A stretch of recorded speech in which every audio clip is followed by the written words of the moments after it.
start off again, I know I made mention of it during the mayor's report, but again, I want to thank Acting Chief Martha Montalvo and HPD for how they handled the shooting incident on Monday morning. And from all reports, even outside of HPD, they did a very exemplary job of responding, doing precisely what they've been trained to do, and did it in a very professional manner, and responded fairly quickly to the incident, and contained it. So I want to thank them for what they did, and then again, we're very grateful that there have been no fatalities, and now people were injured, but from all indications, they're on the road to recovery. And again, I want to encourage people in the city of Houston, as you see something, say something. If you know of anybody or hear of anything where you have a reasonable suspicion that someone is about to commit some sort of crime on any level, please contact police or contact someone who can get that information to police. So I want to acknowledge and thank them for their work. They were in harm's way, not only the police, but for EMS, the firefighters. I'm very grateful to how they handled this situation. Now, having said that, I'll take any questions that anyone may have. Mayor, you talked about given the shooting on Monday, like you discussed last week, the need for resources for public safety. And yes. I'm curious, so given that you've described an appropriate and efficient response to this incident, is this the best example for changes needed since nothing appears to have really fallen short in the police response? Well, but we were very fortunate on this one, Mike. Very, very fortunate. And this was one incident. There's no question. We have 5,200 police officers, and they are stretched thin. They're dealing with situations involving people who are on Kush.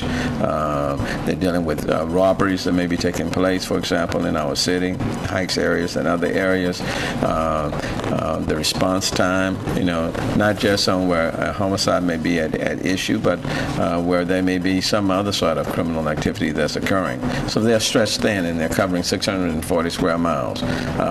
We do need more assets. And then at the same time, information is important, and we have to be able to follow up, and they have to be follow up on every lead that's given and all the information that comes in. So it's not just men and women on the street, and we certainly need, in my estimation, about 600 police officers or more, and I'll let Chief Montalvo speak to this issue. But there is a need for more assets, not just with HPD, the EMS, fire department as well. But Chief, you want to comment on that? On the need for additional assets? We could always use more officers. Obviously, we're at 5,200. The mayor and council has been very gracious in giving us 5 classes this fiscal year, as well as the next fiscal year. We're also looking at increasing our allocation on top of the 5,200 to 600 more officers. In these type of incidents, we always do what we call an after-action evaluation, where we look at what happened, when it happened, and how we responded. And the purpose of that is not just with HPD, but we look at all law enforcement as well as the fire department to make sure that we learn from this and that we're prepared for these type of incidents. And is there anything, in terms of what you know right now, is there anything that more resources would have allowed you to do differently that you know standing here today not having completed that review? I won't have fully that information, but I think the officers responded quickly, they responded efficiently, and they contained it. The chief and the mayor, you mentioned the need for more assets. Specifically, what assets are you looking for, and what's preventing you from getting them right now? Well, let me just say, we are stretched thin on the police officers that we have in this city. There are 5,200. We need more police. Right now, we are spending money on overtime. But bear in mind, every single day, almost every single week, there are events that are happening in our city, and they are major events. I mean, we are the 4th largest city, soon to be the 3rd, and we're asking our police officers to cover 640 square miles. We shouldn't have to wait until, for example, there's some incident occurs and police officers lose their lives or other individuals lose their lives, and then we are saying, but if we had had more. We were very fortunate this time around. But I don't think we need to wait until somebody is dead before the urgency kicks in. I am saying we need it now. Okay, I'm saying we need it now. And it takes resources now. EMS units are having to respond. And so what if we are limited in our EMS capability? Suppose we were dealing with a situation where we needed a lot of EMS units there, and if something was happening in some other quadrant of the city, what then? And so I don't think we need to get to the point where we are not responding in an emergency situation and lives are lost. And then we are saying, why didn't you tell us that we needed more? We need more police officers, we need more equipment, we need more EMS units, we need more training. All of those things we need. All of those assets are required when you are the fourth largest city and you're an international city and people are coming in and out of our city each and every day. I think that's critical. Where do you get the money to pay for those things going forward? Well, you're setting me up for that one. No. No, I mean, I accept the question. I accept your question. Again, it seems like that's the biggest challenge. Well, last week we voted to lower the tax rate again, property tax rate down to 58 cents, a little over 58 cents, from where it was at one point in time at 66 cents per 100. You can't keep lowering the property tax rate because of this revenue cap and expect the city to be fully equipped with all of the assets that are needed. And then at the same time, the Chronicle rightfully pointed out that there are a number of buildings that are not being inspected in this city. That requires assets. So we can't continue to ask police officers and firefighters to be on the front line if we don't do the necessary things to reduce the risk before they get there. Now, we're fortunate in this incident. We're fortunate that no police officers was hurt. And we're fortunate that EMS that was out there responding, that they didn't get hurt. And we're fortunate that the 9 people injured are on the road to recovery. We are fortunate. But a week ago, I said the city needs assets because we are not immune to what's happening in other cities across the country.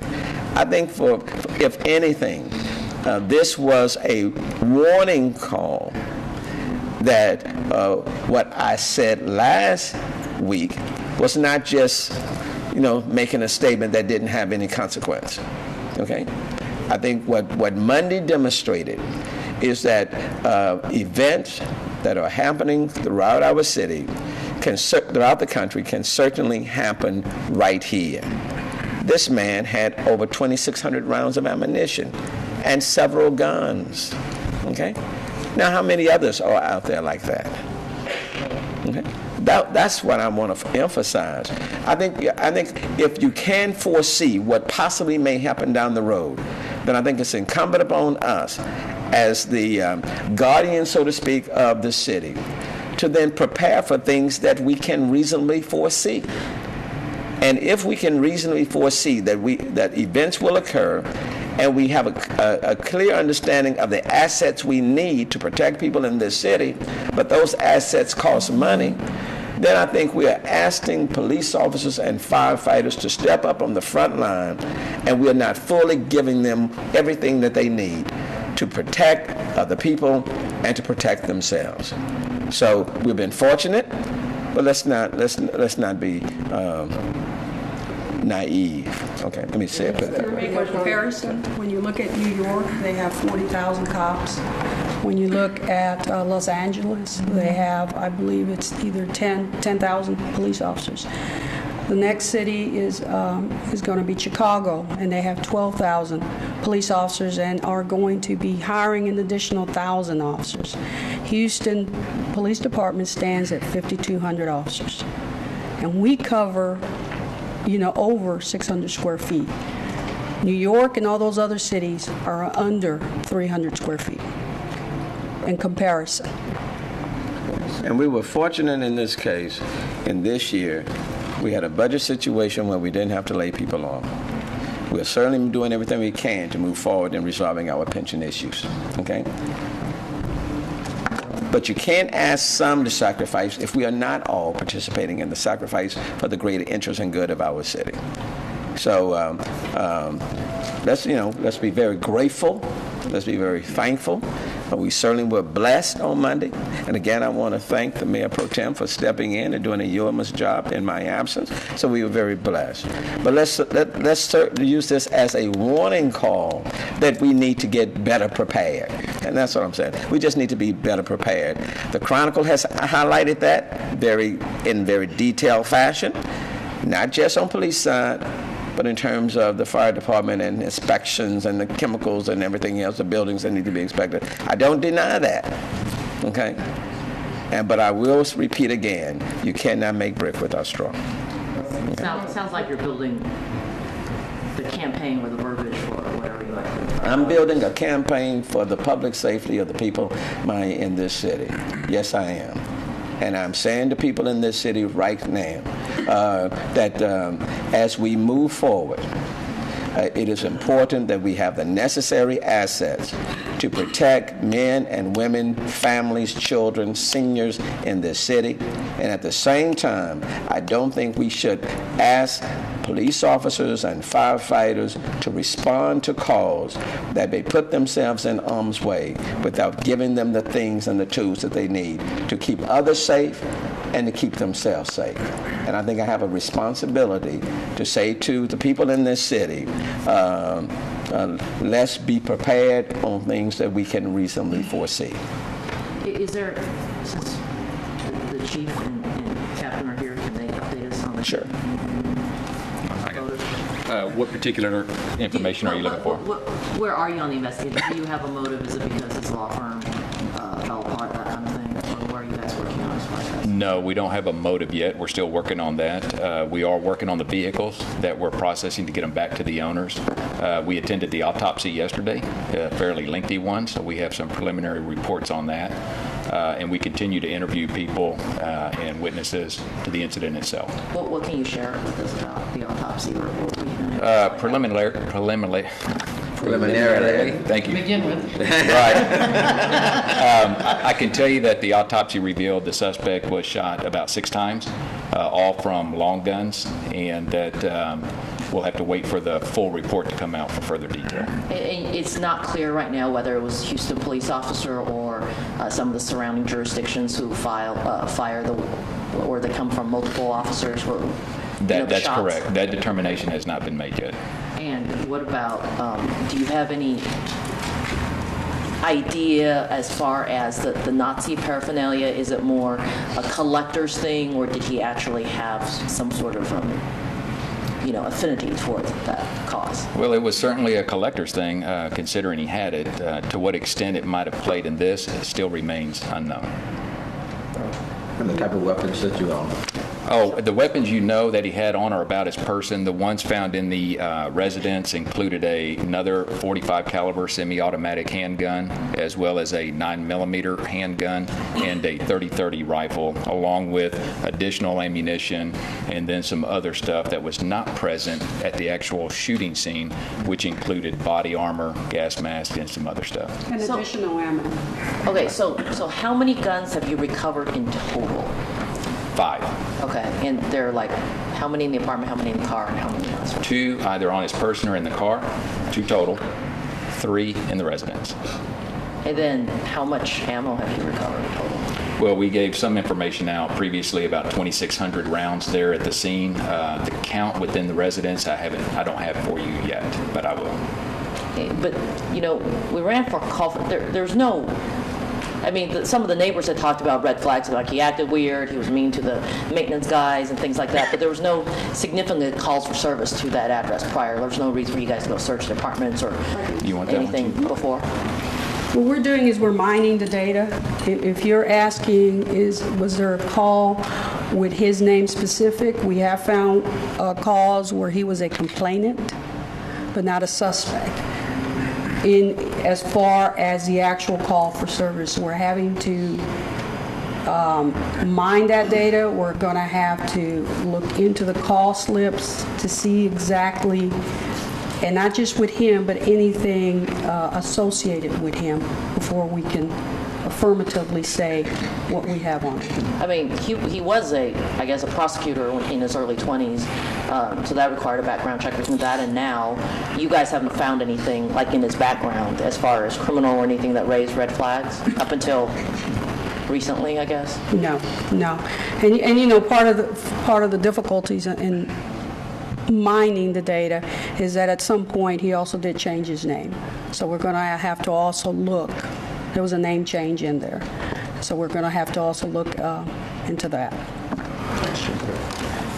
Okay, any other questions? As far as the mutual aid, were there any problems with the different, agencies working together? Any radio problems, anything like that? None at all.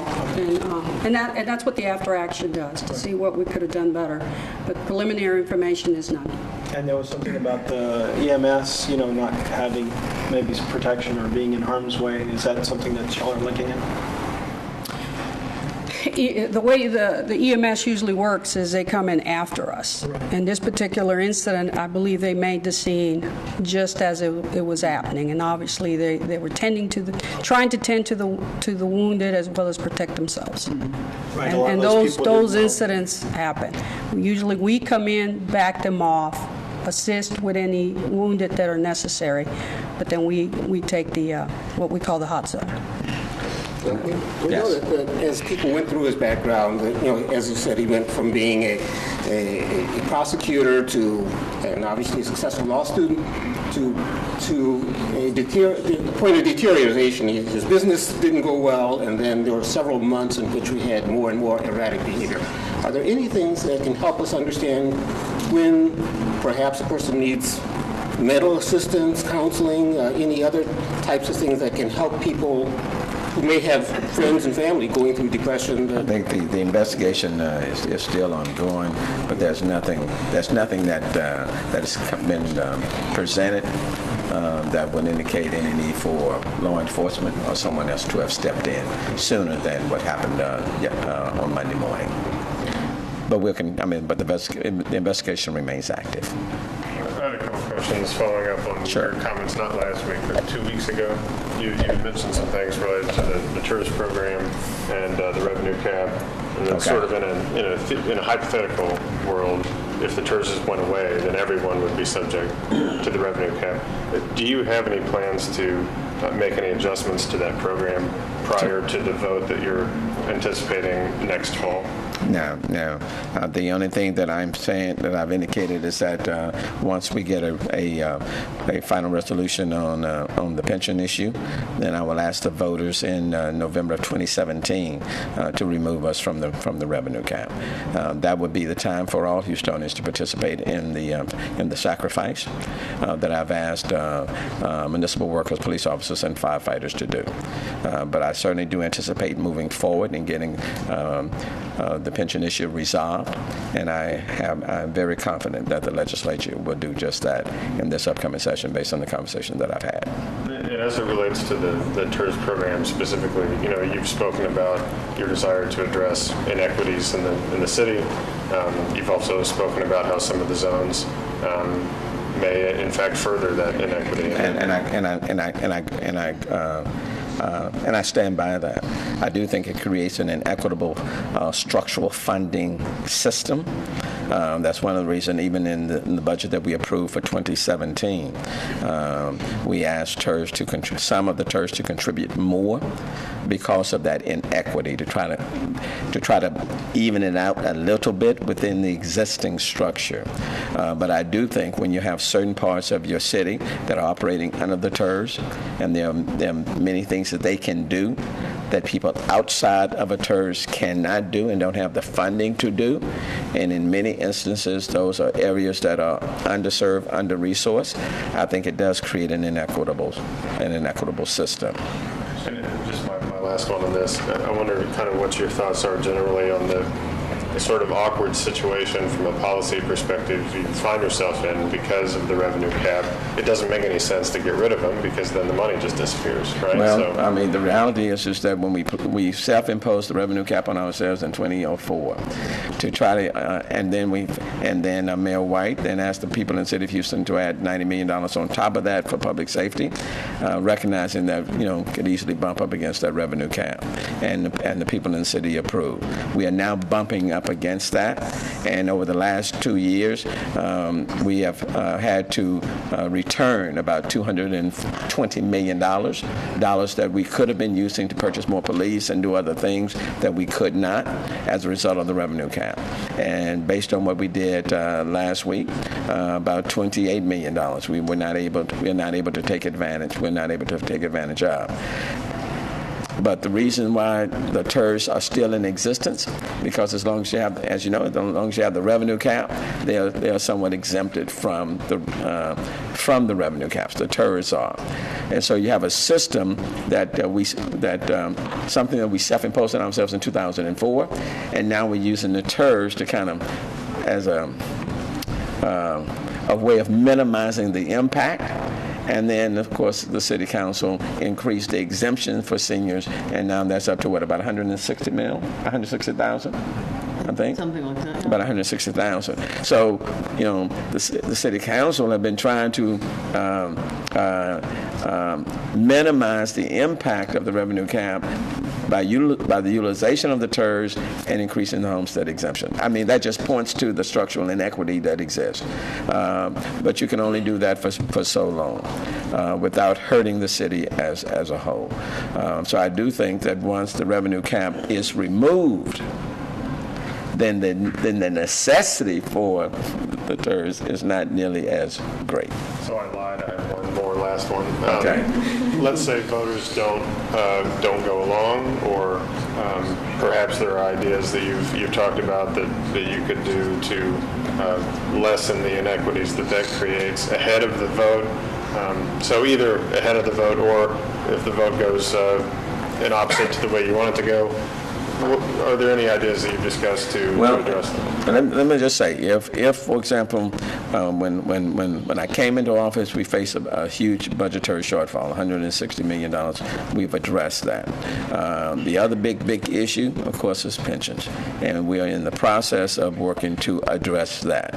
And of course, that's requiring the support and the sacrifices of police officers, the municipal workers, and firefighters, all of our employees. Once that issue is addressed, then the next step is to ask all of Houston, all Houstonians, to participate in shared sacrifice for shared benefits. If I guess I don't even want to deal with the hypothetical that voters will say no, because I do believe that voters want to make sure that our police officers and firefighters and workers have what they need to benefit themselves. And I do think people understand that you can't do that without resources. I think they understand that. Assuming people want to stay under this cap that reduces what we might have in order to take care of themselves, we'll do the best we can with what we have. But I don't think we'll do the best we can with what we have. Let me just put it that way. But I remain optimistic that if people see that we are operating in a fiscally prudent, conservative fashion, I'm optimistic that they will say yes. And I know that's something that I've got to sell the case. And I accept that challenge, and we have more than a year to do just that. Mayor, could you give some details about this task force for the underpasses that you mentioned at the beginning of the meeting? And just to make efficient use of my time, maybe it's a question for Mr. Costello, rather. The flood plan that was approved today, has it changed a lot in regards to the previous one? Was it impacted by the floods of this year in 2015? I'd like to know about that too. Okay, that's two different questions, but let me quickly deal with one. With respect to what we're doing on the underpasses, there are communities all over that have been concerned about the number of debris with transients and to some degree homeless people occupying underpasses and the trash and the debris that's there. While we work on a more comprehensive, holistic plan to meet the needs of these individuals that are under the underpasses or at certain corners like at Peggy's Point, we can certainly move right now, immediately, to try to clean up those areas. And we recognize we'll have to go back on a repeated basis. You can't clean it up today and it not reappear, for example, down the road. So we're looking at trying to do it at least on once every 2 or 3 days, but certainly like once a week to go out there and clean those areas up.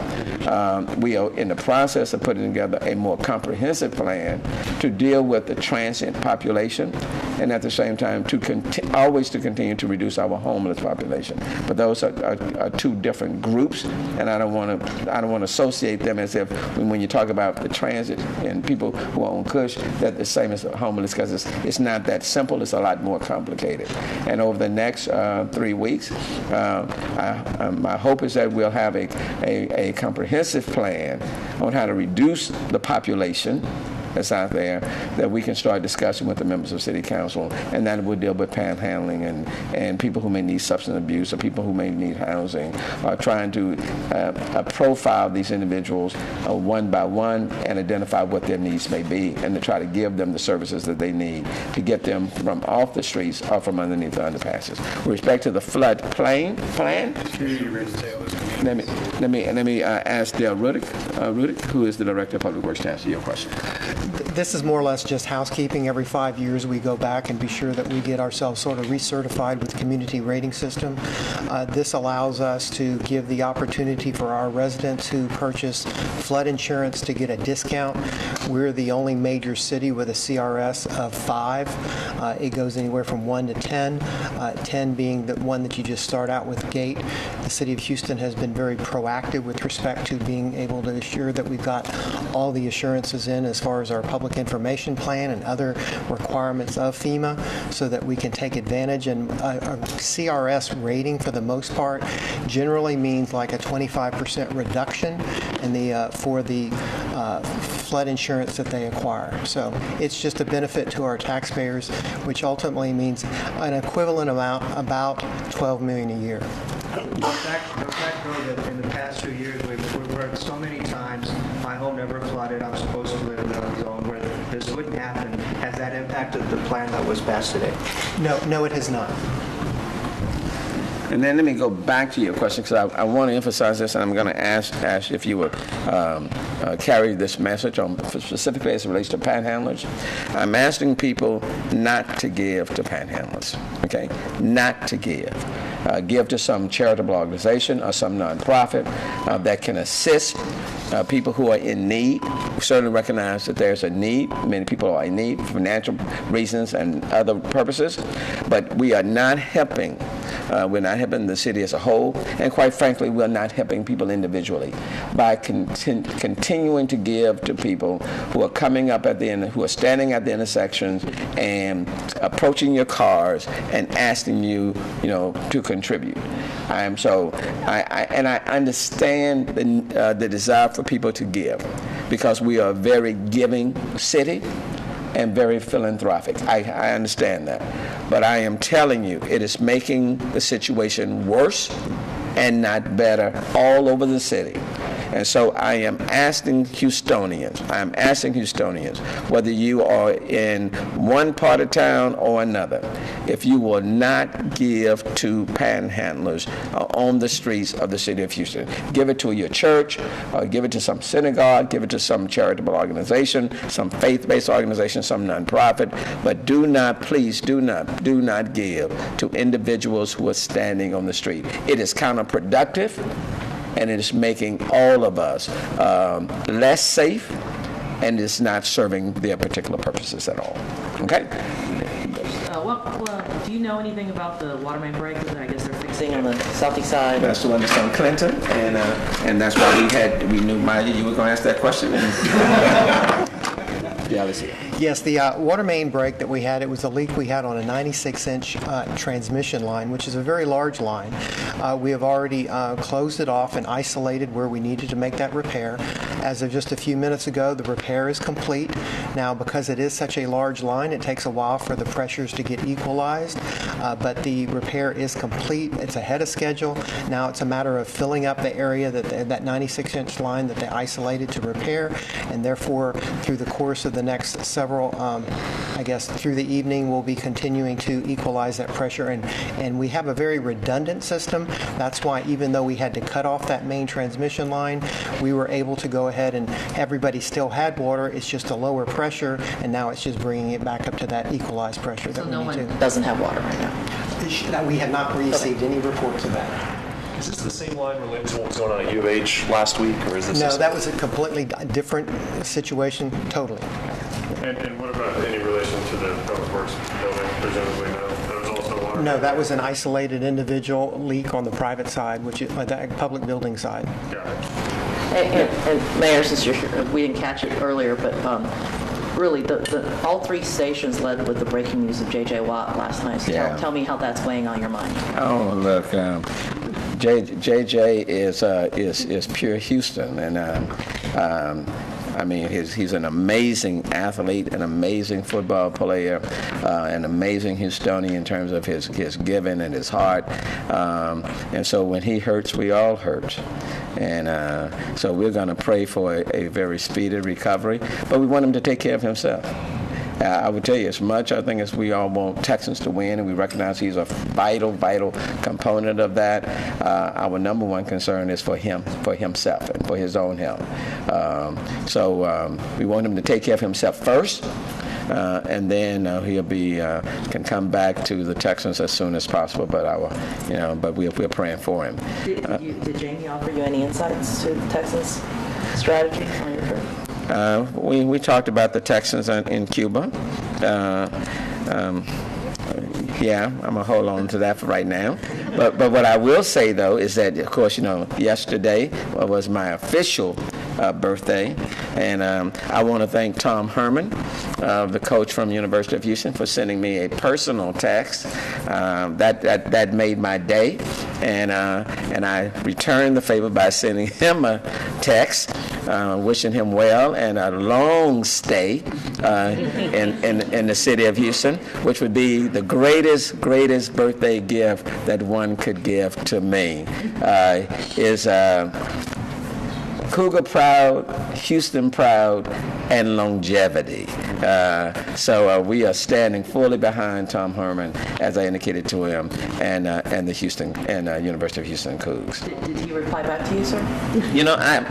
I haven't been able to check my phone. I'm hoping he did, and but